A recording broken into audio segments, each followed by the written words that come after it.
俺が何をしようと、何を選ぼうと、それは俺の自由意志が選択したものだ。俺がこの世で一番嫌いなものがわかるか？不自由な奴だよ。もしくは家畜だ。そいつを見ただけでムカムカしてしょうがなかった。その理由がやっとわかったよ。何の疑問も抱かずただ命令に従うだけの奴隷が見るに耐えなかった。誰が奴隷だ？俺は自由だ。Eren Yeager bukan hanya protagonis, tetapi juga simbol dari kehancuran dan harapan. Sejak kecil, Eren selalu bertanya, kenapa kita hidup di dalam tembok ini? Baginya, kebebasan adalah sesuatu yang mutlak, sesuatu yang harus diperjuangkan dengan segala cara.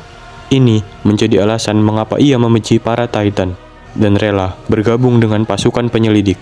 Namun, semakin ia tumbuh, semakin ia sadar bahwa dunia luar tidak seperti yang ia bayangkan.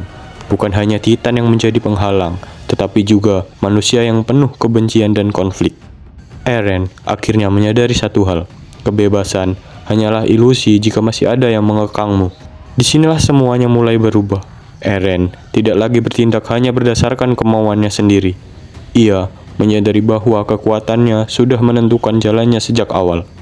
Dalam ingatannya, ia melihat sesuatu yang mengejutkan, bahwa ia sendiri adalah penyebab dari kehancuran yang akan datang. Namun, bukannya melawan takdir, ia justru menerimanya. Ia berkata kepada Zeke, sejak lahir, aku sudah seperti ini. Seolah-olah kebebasannya hanyalah bagian dari lingkaran nasib yang tak bisa ia hindari. Ia menjadi korban dari ambisinya sendiri, atau mungkin lebih tepatnya, korban dari dunia yang tak pernah memberi kesempatan bagi orang untuk hidup tanpa berperang. Eren tahu bahwa tindakannya akan mengubah dunia menjadi neraka. Namun, di balik neraka yang ia ciptakan, ada sesuatu yang ia harapkan. Akhir dari lingkaran kebencian. Bagi Eren, neraka bukanlah sesuatu yang harus dihindari, melainkan sesuatu yang harus dilewati. Ia percaya bahwa hanya dengan mengalami kengerian yang sesungguhnya, manusia bisa memahami pentingnya perdamaian. Saat rambling terjadi, Eren melihat dunia terbakar. Manusia berlari ketakutan dan suara jeritan penuh udara. Tetapi di matanya, ini adalah harga yang harus dibayar demi kebebasan sejati. Apakah ini benar, atau justru ini adalah bentuk keegoisan yang menyamar sebagai pengorbanan? Eren mengambil keputusan yang paling drastis, menghancurkan seluruh dunia demi kebebasan bangsa Eldia. Dalam pikirannya, hanya dengan melenyapkan musuh-musuhnya, bangsanya bisa bebas. Tapi, ini menimbulkan pertanyaan, apakah kebebasan bisa diraih dengan menghancurkan kebebasan orang lain? Armin, teman dekatnya, bahkan menanyakan hal yang sama. Apakah ini benar-benar yang kau inginkan, Eren?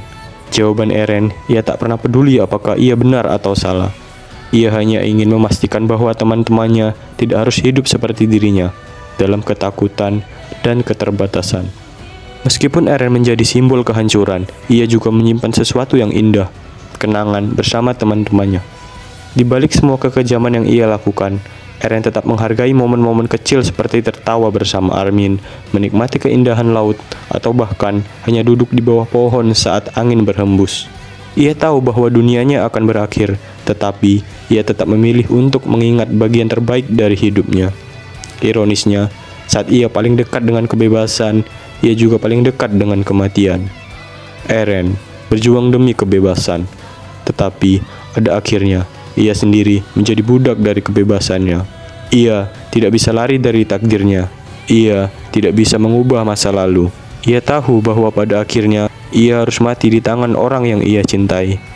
Dalam percakapannya dengan Armin, ia mengakui bahwa ia sebenarnya takut mati. Ia ingin tetap hidup, ingin melihat dunia yang ia perjuangkan. Tetapi ia tahu bahwa satu-satunya jalan adalah mengorbankan dirinya. Kebebasan yang ia dambakan justru menjadi belenggu yang paling kuat. Pada akhirnya, Eren berhasil mengakhiri siklus kebencian dengan caranya sendiri, tetapi dengan harga yang terlalu mahal. Dunia berubah, tapi apakah ini benar-benar bebas? Jawabannya adalah tidak. Eren terikat oleh takdir yang lebih besar dari dirinya. Ia tidak lebih dari sekedar alat bagi sejarah untuk berulang kembali. Namun, di balik semua kehancuran, ada satu hal yang ia wariskan. Kesempatan bagi generasi berikutnya untuk menemukan arti kebebasan yang sesungguhnya. Filosofi Eren Yeager bukan hanya tentang kebebasan, tetapi juga tentang takdir. Ia percaya bahwa dunia harus dihancurkan demi menciptakan masa depan yang baru. Tetapi pada akhirnya, ia sendiri tidak bisa lolos dari rantai nasib yang membelenggunya.